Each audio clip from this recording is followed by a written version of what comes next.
जिस घर में काफ़ी खरीदने की भी, काफ़ी पाउडर खरीदने की भी ताकत नहीं होती, उस घर में पति ने बहुत मुश्किल से काफ़ी का थोड़ा पाउडर लेके आया। पत्नी जलती उबलती वो काफ़ी बनाई, उसको काम करने में ही रुचि नहीं है। आज की लड़कियों को काम करने की रुचि है क्या बहनों, बोलो?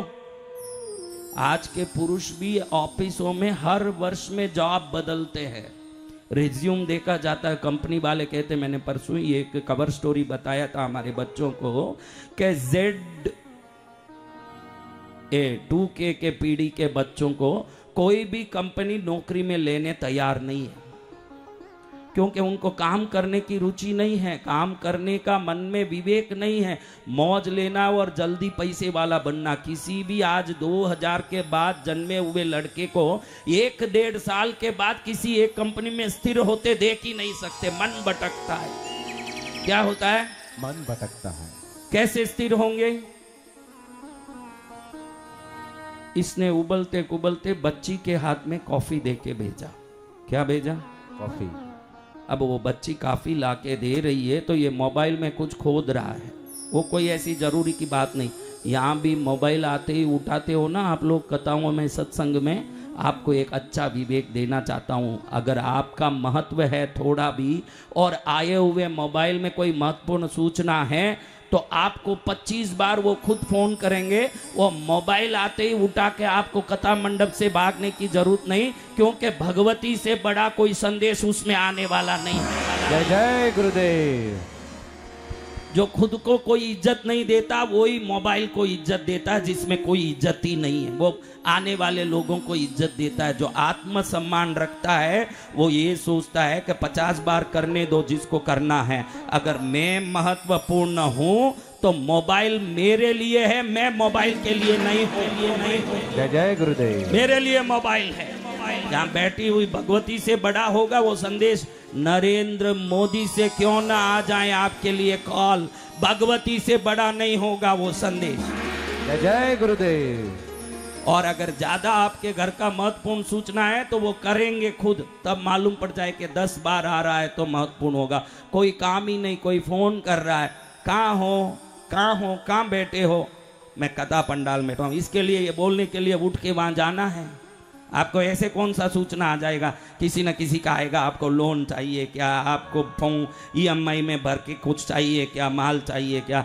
तुम गुपचुप बैठोगे ना, भगवती की भक्ति करोगे, बिना लोन के पूरा कैश भर के ही माल लेने की शक्ति तुम में आ नहीं जाएगी। जय जय गुरुदेव। बे लड़की ने काफी दिया तो ये रखा, मोबाइल खोद रहा, कोई काम का बात नहीं है। इतने में लड़की वापस जाने लगी तो पैर से टकरा दी, तो काफी पाउडर ही आया 1.5 महीने बाद बड़े मुश्किल से, वो भी गिरा। इसको आया तनाव। तुम काफी भेजने वाली खुद ही काफी लाके देती कि ये बच्ची के हाथ में दे रही हो? ये बच्ची क्या काफी टम्बलर बराबर रख सकती है? देखो गिर गया। ये बोलने तैयार नहीं कि मैं मोबाइल में बैठा बैठा खोद रहा हूं, मेरा चित्त वहां ठिकाने नहीं, तो इसने लात मार दी।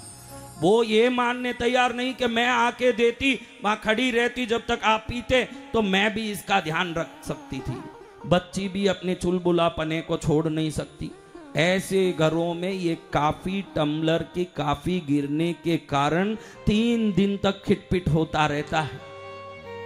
आप ध्यान रखो, आपके घर में कितनी समृद्धि है, कितनी संपत्ति है, ये बात की बात। आप उसी में लगे हो लपकने, नमक मंत्रा रहे हैं, तुरंत सब पहुंच गई, नमक मंत्रा रहे हैं, लक्ष्मी आएगी। अरे लक्ष्मी तो आएगी, तेरे घर में शांति कितनी आई है ये पहले देख, वो बहुत जरूरी है। जय जय गुरुदेव।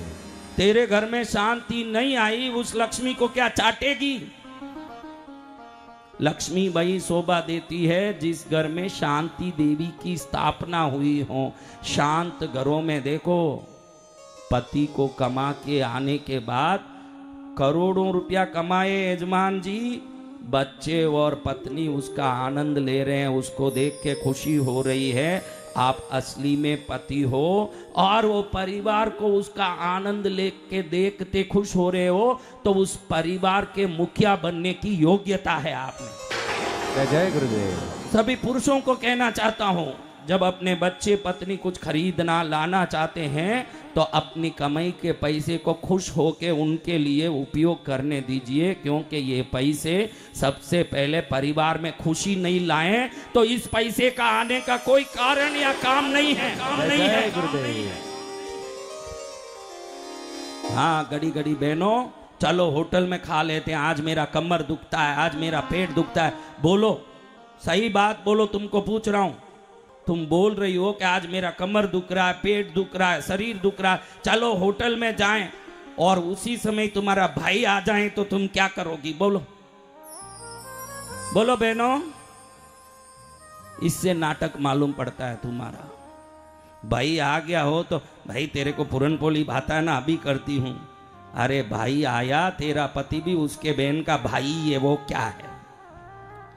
औरतों को अपने हाथ की मेहनत की रोटी खाना 56 भोग बच्चों को पति को खाते खुश होके देखना चाहिए। वही घर स्वर्ग है कि मेरे परिवार में मैं मेहनत करती हूं तो मेरे बच्चे पति उसको आनंद से खाते हैं।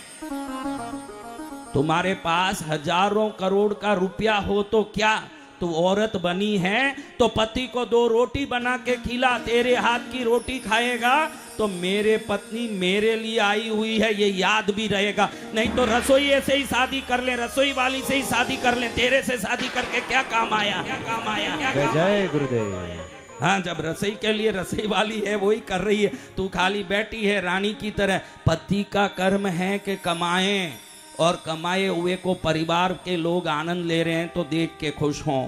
पत्नी का कर्म है कि पति अच्छे से भोजन करें, मुझे जो आता बना के प्रेम से खिलाओ और अपने हाथ के परिश्रम का वो खाते बच्चे खाते देख के खुश हों। बच्चों का काम है कि जो माँ बाप अब फीस भर रहे हैं, स्कूल भेज रहे हैं, कार दिला रहे हैं, कॉलेज पढ़ा रहे हैं, विदेश भेज रहे हैं, दुनिया भर का कर रहे हैं, उनकी हर बात को भरत चक्रवर्ती की तरह मन में आज्ञाकारी बन के लें और माँ बाप की आदर करके उनकी महिमा बढ़ाएं। परिवार के हर एक का एक ही कर्तव्य है, परिवार की शांति का मुझे पूछोगे तो मैं बोलूंगा हर परिवार के सदस्य को पूरे पारिवारिक जनों में आनंद और अपनापन रहे, वैसा व्यवहार करें तो अपने आप परिवार में खुशी हो। जय जय गुरुदेव। होगा कि नहीं बहनों, बोलो? होगा। अच्छा तो आपको रसोई बनाने में आनंद आता है? बोलो ये बात। 2 बुढ़िया हाथ उठा रही है, 2 ही अभी कगार पर है, 90 के कगार पर पड़ी है, उसको मालूम है कि अभी तो कहीं जाना ही है। तुम सबको रसोई करने में आनंद आता है? सच्ची में आनंद आता। आज तक 2 रोटी मेरे लिए लेके आती, खुद के लिए ही तुमको जहर बनाने जैसे लग रहा है तो मेरे लिए क्या लाती? तुमको कोई आनंद रसोई बनाने से? देखो रसोई बनाते समय तुमको अगर आनंद आ गया तो वो रसोई ही दवाई बन जाएगी, घर में रोग नहीं आएगा। आनंद से रसोई बनाना। जय गुरुदेव। कोसते कोसते अरे करना पड़ रहा है, करना पड़ रहा है। तुम लोग तो जबरनी करती हो, भले कितना ही हाथ उठाओ। तुम्हारे हाथ उठाने से मैं कोई इतना ना समझ नहीं हूं कि तुम्हारे हाथ उठाओ तो मैं खुश हो जाऊं। तुम तो करना पड़ रहा है, जल्दी करें, अभी वो सीरियल चले जाएगा। अभी उसमें वो अर्चना अभी अपने पति को 7 बार तलाक दे चुकी, 8वां तलाक देगी कि नहीं उसको सब देखना है, जरूर समझना है। वो 7 तलाक दे चुकी है, अभी 8वीं देगी। उसको देख के तू कैसे सती होगी? एक सीरियल बताओ जिसमें पति को पत्नी ने मर्डर नहीं किया हो, दूसरा रखेल नहीं रखा हो, 3 शादी नहीं किया हो, ऐसा एक सीरियल बता दो। ढंग का कोई सीरियल बताओ, ढंग का कोई सीरियल बताओ। देखना ही है तो थॉट योगा यूट्यूब चैनल देखो, उसी से कल्याण। जय जय गुरुदेव। देखना है तो एक ही चीज है जिससे कल्याण होगा, जिसमें वसंत विजयानंद गिरी आ रहे हैं, बुरा और अच्छे का ज्ञान दे रहे हैं, उसको देखो। वरना सब अभी बैठे हैं टीवी सीरियल देखने। अपने को देखो, आप लोग शाम का रसोई पूरा करने के बाद कौन सा सीरियल देखना, ये प्लानिंग पूरा हुआ है कि नहीं? बोलो बराबर मेरे को। हाँ नहीं, एक माता जी कह रही है मेरा कुछ नहीं आ रही, तेरे को अभी क्या करना है? एक ही माता जी कह रही है मेरे को कोई है क्या? एक आधे हो सकते हैं एक्सेप्शन, लेकिन अधिकतर घरों में रसोई बनाने में भी मन में बड़ा ही वेदना हो रहा है। रसोई दुखी होके बनाया जाता है। वो दुख के तरंगे जब रसोई में घुसती है तो पति को बीमारी के रूप में, बच्चों को दस्त के रूप में, सर्दी के रूप में, रोग के रूप में, सिर दर्द के रूप में परिवर्तित होती है। मुझे रसोई बनाने का मौका मिल रहा है, ईश्वर का नाम लेते रसोई बनाऊं और ये रसोई मेरे परिवार वालों के लिए सुखकारी बने, ऐसे प्रार्थना करके राम राम राम राम करते रसोई बना लें तो रसोई में राम घुस जाएंगे तो बीमारी का काम क्या होगा उस घर में। जय जय गुरुदेव। बोलो मेरी बच्चियों, होगा बीमारी का काम? कोई बीमारी आएगी? नहीं आएगी।